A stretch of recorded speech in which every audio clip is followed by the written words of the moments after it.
بله تماشاوان جاه بگوماند نابرا وزیرین پیوندی دار این حکومت فدرال حکومت ریما کردستان پیوندین گلکین باشه نه گله بیاباندا تایبتی پیوندی که گلکی باش نه بین هر دو وزیرین تندرسیین ریما کردستان حکومت فدرال هنه لبغداد به لهولیری به بردام هفدو دبینن دجوین به هفراد چنه جم سودانی لور بحثا وان پرزگریکان دیکن حال بد گل سرک وزیرین کردستان جروسا ناجیک برئیس صالح الحسناوی وزیر تندرستی عراقی لهولیری گلمه جناب وزیر هم به هولیره بخیر بین پرسمایا ایک دیو به البته تو زانیجی که چارچوب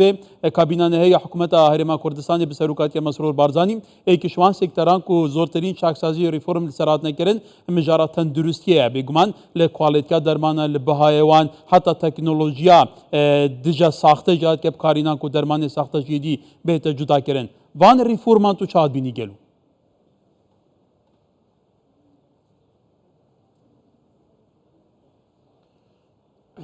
بسم الله الرحمن الرحيم. خی بەخشنێ و میهرەبان زۆر سپاس بۆ جەنابەت بۆ جەناب و بۆ سپاس بۆ هەموو کارمەندانی کەناڵی کورسان 24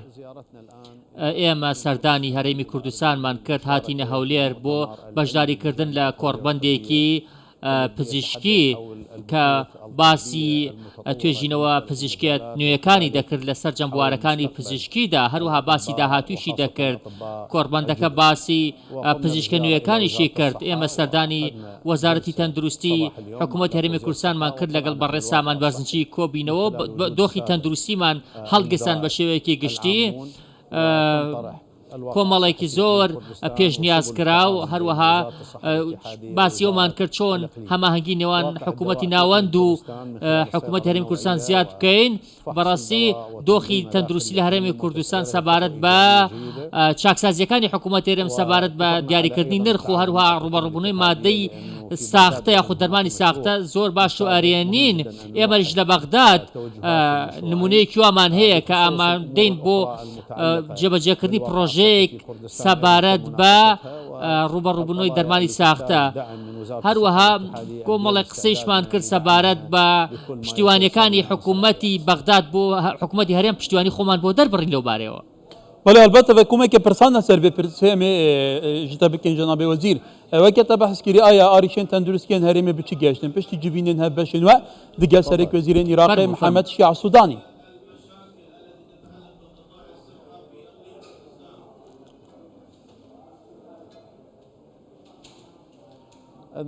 بەڵێ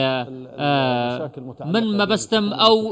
مەبەست ئەو کێشانەی کە لەنێوان حکوومەتی هەرێمی کوردستان حکوومەتی ناوەندا هەیە لە بواری تەندروستیدا من پێشتریش ئاماژەم پێدا هەروەها لە کۆنفرانسێکی ڕۆژنامەوانیشیدا باسم لەوە کردووە کە کێشەکانمان هەڵسەنگاند هەروەها ئینشاڵڵا کێشەکانیش حەل و چارەسەر دەبن باسمان لە دروستکردنی پرۆژە کرد بۆ ششتنەوەی گورچیلە هەروەها باسمان لە دروستکردنی کۆگا کرد بۆ بە کۆگاکردنی دەرمانی بەغداد لە هەرێمی کوردستان هەروەها باسمان لە توێژینەوەی باڵا کرد لە بواری پزیشکیدا جا لە بەغداد بێدیاخو لە هەرێمی کوردستان زۆرینەی کێشەکان بەرەو چارەسەر دەڕۆن پشت بەخوا بەڵێ یەکێشان پرسان تعدیلکردن و سەرڕاستکردنە یاسایە موازنە یا 2024 بۆ کۆ سودانی سەرێک وەزیرێن عێراقی وعددا بوو لەوێ تعدیلێ پرزگرێکە ئامیر و واتا تەجیز و سیانە بخە سەر بودجێ حاکیمە ji بەکو بە تەمامیە پرزگرێکە هەرێمی چارەسەر ببە ئەف پرسە بەرەفچی گەشتگەلو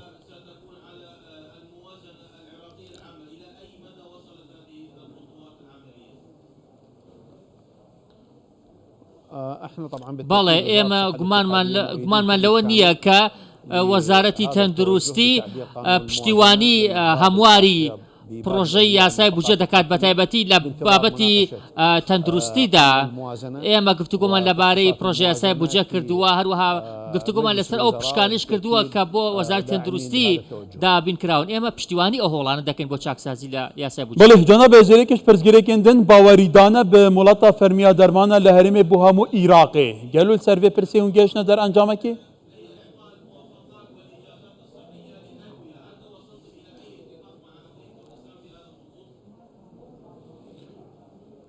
بەڵێ تاوکو ئێستایش ئێمە لە گفتوگۆتان سەبارەت بەم پرسە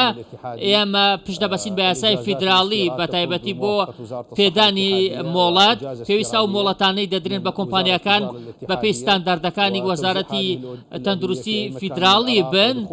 هەروەها پێویستە لە هەر دەواازەیەکەوە دێنە عێراقەوە پێویستە پشکنینیان بۆ بکرێت پێویستە ئەو دەرمانانە بەپێی ستانداردەکان بن پێویستە بەپێی یاساکانی فیدراڵی داخلی هەموو عێراق ببن. بەڵێ سەر دروستکردنا لیژنەیەکە تانسیقی لیژنەیەکە هەیە بەش ناوبەر هەردوو وەزارەتên تەندروستیên حکوومەتا فیدرال و هەرێمێ کاژی بێگومان جاریە سودانی و بریال سەر هاتو بودان گەلو ئەف لیژنە هاتکە پێکینان ئەکر هاتە بە پێکینان دەر ئەنجام و کارێنی بەرەفکی بەگەشتن.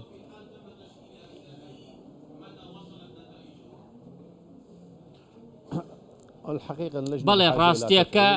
ئەوەیە کە پێویستە ئەو لیژنەیە پێویستی بە چالاکردنە لەگەڵ دکتۆر سامانیش باسم کردووە ئینشاءڵڵا ئەم لیژنەیە چالاک دەکەین دوای ئەگەڕێمەوە بە بەغداد. بەڵێ کەرم بەحسەیەکیش مژارێنە بکەین جەنابێ وەزیر هەڵبەتە نەخۆشیە پەنجەشێرە هەیە یەکیش نەخۆشیên کوشندەیە لە هەرێما کوردستانیجی ئەف چارەسەریە حتا ڕادەیەکە سەدەی چلیا نەخۆشانجی کوتێن هەرێما کوردستانê li dervê herêma Kurdistanê li deverêndinên Iraqê tên ke bû alîkarîkirina Wezareta Tenduristiyê di biya vê rûpirbûna vê nexweşiyê de gelo we çi kiriye plana we çi ye?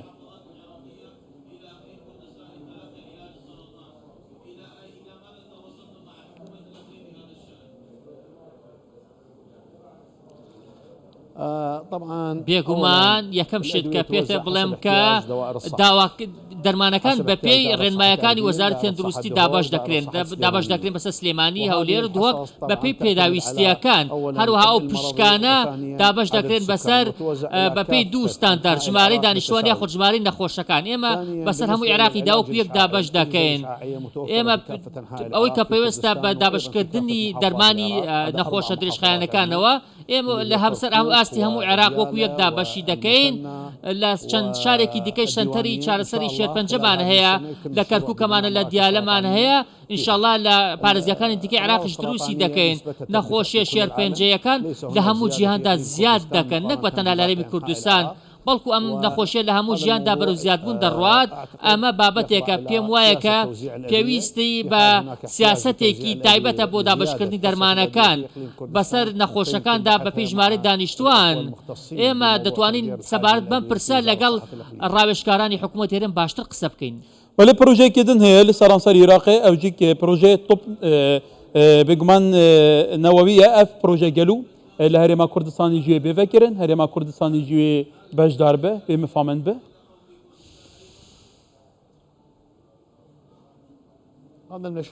بەڵێ ئەو مەشروع ئەو پرۆژەیەکی نیشتیمانیە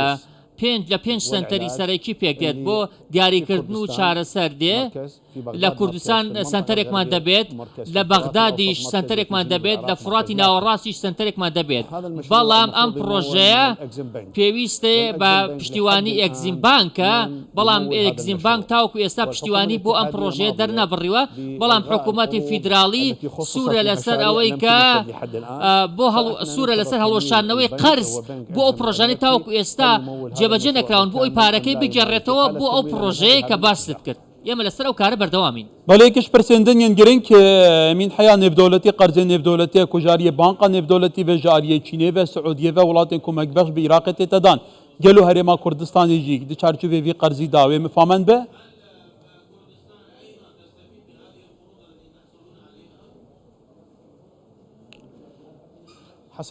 بەڵێ بەپێی یاسای بودجەی فیدراڵی ئەو قەرزە دابش دەکرێت بەسەر هەموو عێراقدا بە یەکسانی لە کوردستان و لە بەسرە و لە کەربەلا و لە بەغداد و هەر هەمویان شمولی ئەو قەرزە دەکەن بەپێی یاسا نێودەوڵەتیەکان. بەڵێ وا کرد ئەم بەحسێ بیمەیە تەندروستکێ بکەین گەلو هەرێما کوردستانی گوێ مفامەند بە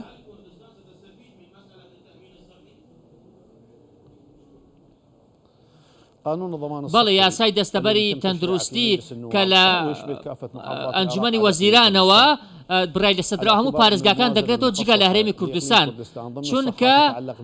ئەو بودجەی کە تەنها دابش کراوە بۆ هەرێمی کوردستان تەنها پەیوەستە بە دەرمانەوە ئەوەی کە پەیوەستە بە دەستەبەری تەندروستیەوە شمولی کوردستان ناکات لەم ڕۆبە دواوە یاساکە هەموو پارێزگاکانی عێراق دەگرێتەوە ئەگەر بمانەوێت یاساکە هەرێمی کوردستانیش بگرێتەوە پێویستی بە گفتوگۆیە لەگەڵ بەڕێز وەزیری تەندروستی حکوومەتی هەرێمی کوردستان سەبارەت بە ڕێکارەکانی سەبارەت بە شێوازەکانی جێبەجێکردنی ئەو یاسایە. ولی جناب وزیرێکیش تەوەرێندن و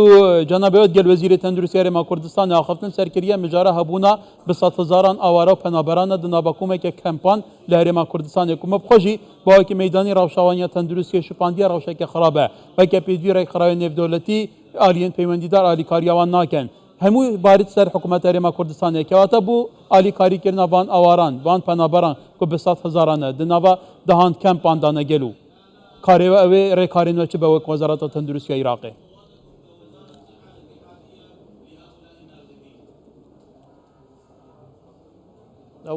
بەڵێ یەکەم شت ئێمە وەکو وەزارەتی تەندروستی فیدراڵی دەرمان و دژە ڤایرۆسیان بۆ دابین دەکەین وەکو جەنابی شت ئاماژەت پێدا هەموو خێوەتگەکان دادەخرێن ئێمە دەستمان کردووە بە داخستی سەرجەم خێوەتگەکان نامانەوێت هیچ خێمەیەک یاخود هیچ خێوەتگەیەک بۆ پەنابەرا بمێنێت هەروە کێشەکانیان چارەسەر دەکەن و دایان گەڕینەوە ناوچەی خۆیان. ولكن بحثي كورونا بكين جناب وزيري دي كورونا دردك هنا جهية چند خو گوهارتيه انا است كنترول كرنا كورونا نقشه كورونا العراق چاوي گلو انت چند شان و نقشه كنترول كن و توجبون به نقشه دچ از داينها